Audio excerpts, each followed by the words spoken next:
بعد نعوذ بالله من الشيطان الرجيم نعوذ بالله من شرور أنفسنا ومن سيئات أعمالنا من يهده الله فلا مضل له ومن يضلل فلا هادي له والصلاة والسلام على سيد الجنس والبشر سيدنا ونبينا وحبيبنا والشفيعنا ومولانا محمد صلى الله عليه وعلى آله وأصحابه وحلفائه ومن اهتدى بهديهم ومن تبعهم بإحسان إلى يوم الدين جعلنا الله إياكم منهم ورضي الله عن صاحب الحتم محمد صلى الله عليه وسلم شيخنا ومولانا أبي الفيوضات أكفانية الرحمتية الربانية مولانا أبي العباس أحمد ابن محمد سالم تيجان شريف رضي الله تعالى عنه وأرضاه وعنا به عمين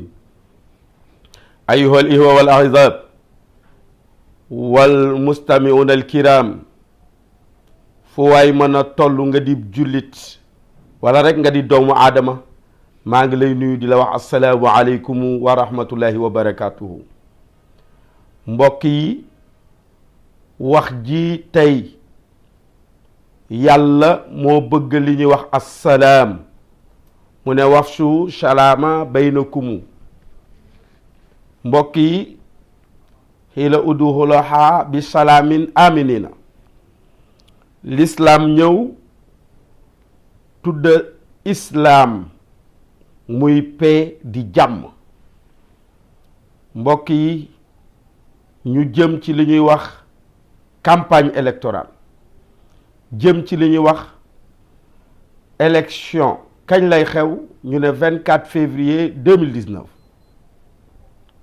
ñun ñuy wax nag di imam Abdoul Aziz Ndoye dafa am lu tax ñu yëkkati sunu kàddu en 88 nous avons été victimes de l'année blanche ndeysaan addunay dox nag bi addunay dox ba 92 93 événement di ñëwaat muy élection yi keroog booba ñun ñu ngi université Cheikh Anta Diop maître Ablaye Wade waroon fa def meeting bu rëy comme avec les franchises universitaires policiers yi duñ fa dugg ñun ñi doon def aikido ne woon ca dojo ba ak ñu bari ñu mel ni ñun ñoo porté wu volontaire pour escorter ko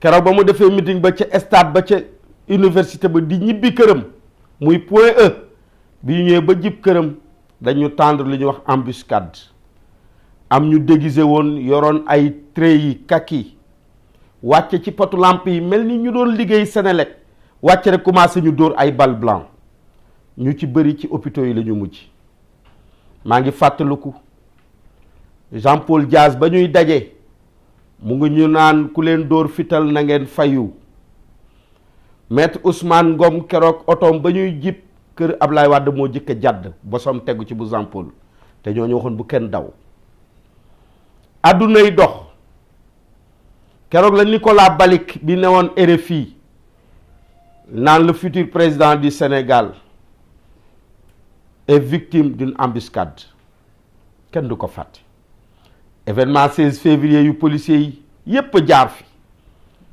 ñu ñëw ba 2000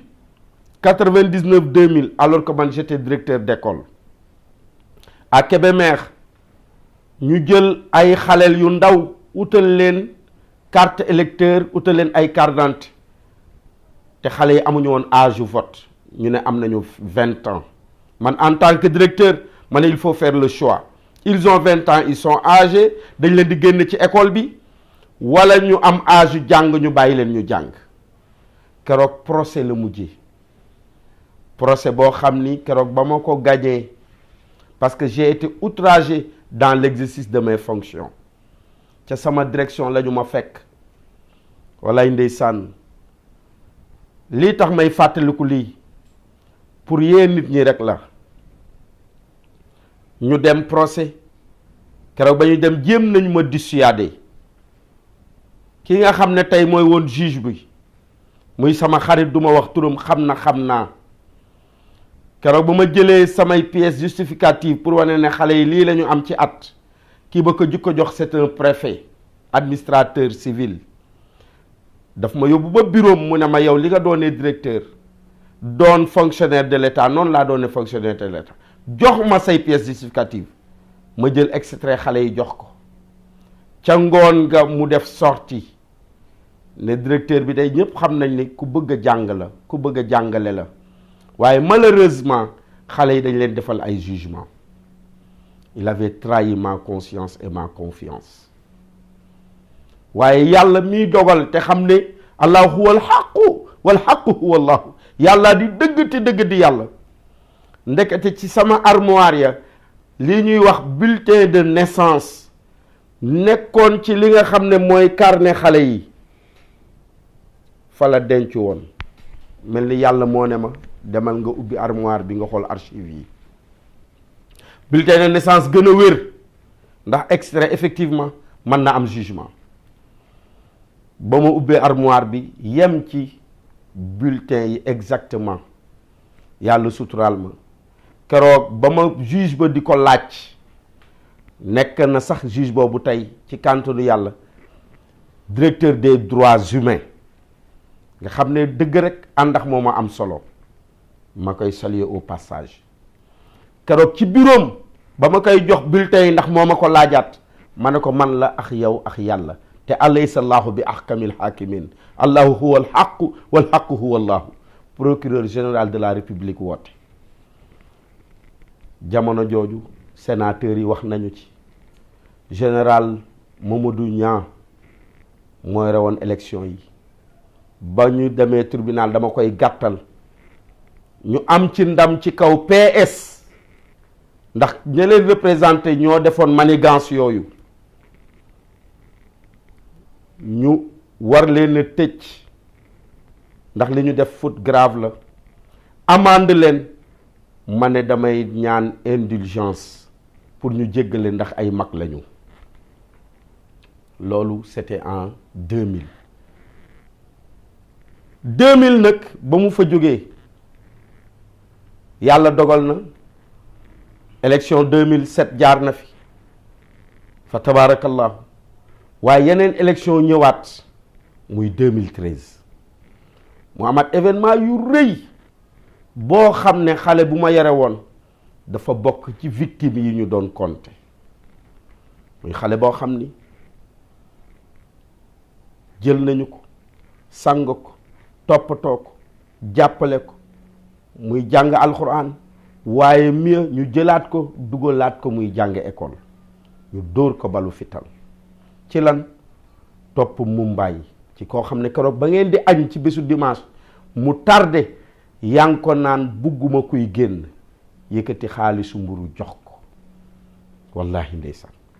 ndekete ca événement yooyu lay mujj. yooyu yëpp nag bu dajee ma dégg fi ñu toll ñi ñuy wax les chefs de l'opposition ku nekkay oote naan xale yi génn leen, xale yi génn leen. may interpeller xale yi, est-ce que ñoom ñi naan xale yi génn leen, ñoom Mamadou Diop Decroix, ñoom Abdoul Mbaye ak ñu mel ni ñoom, est-ce que ñoom seeni doom di nga leen gis ci manifestation yi ànd seen njaboot ñu ngi Europe di jàng? ñun keroog ba ñuy jël xale boobu ñu rayoon te ñu yaroon ko muy Alaaji Caam, keroog ba ñuy def autopsie bi la daan teg, keroog hélicoptère ba mu ngay jël maître Abdoulaye Wade mu ngay dem campagne ji fi ñuy wax Casamance. ñu wax ko mu ne ngelaw la buy jàll, suñuy doom du ñuy ngelaw. waaye sànq wax naa léegi aaya boo xam ni laqad xalaqnal insaana fi ahsani taqwiim, nit ñi di ko firee bind bi yàlla bind doomu aadama moo gën a rafet. ma ne kay nit day rafet ci yow. gaañi golo ji moom rafet na ci moom. gaynde gu góor gaynde gu jigéen rafet na ci moom.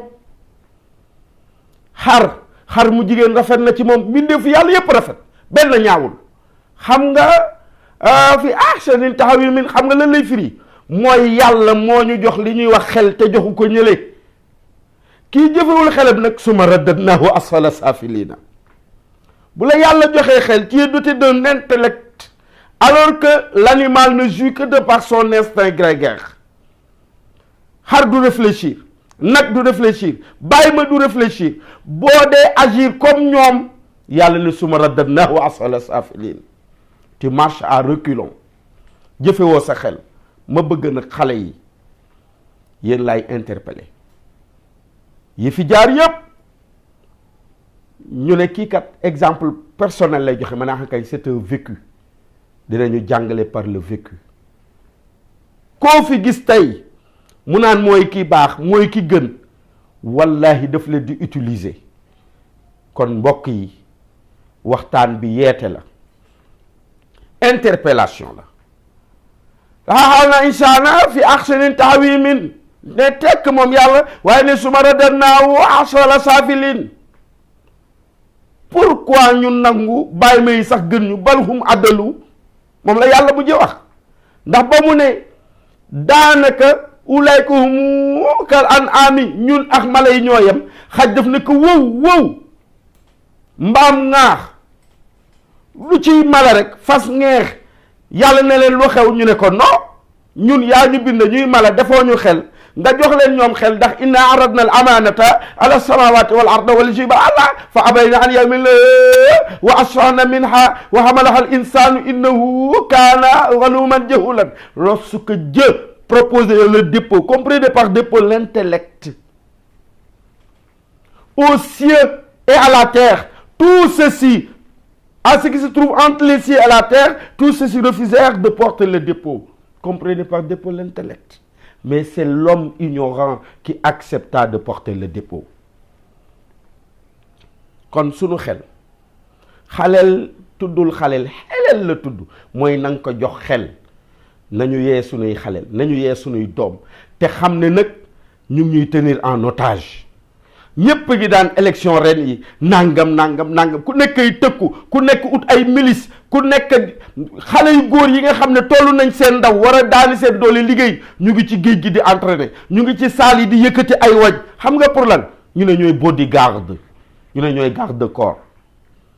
ba tey bu manifestation amee bu ñuy dóor grenade, yow may bodyguard bi, liy sa xel mooy naa rawale kilifa gi te yow nga dee. am na ci ñoom ci exemple yi mu wax koo xam ne dóor nañ ko balu fital ba mu faf dee, ba tey àtte bi kenn xamul fu mu féete. kii dóor balu fital nee na man maa def sommation, maa dóor balu fital, di ko revendiquer, mais mu jëwul fenn.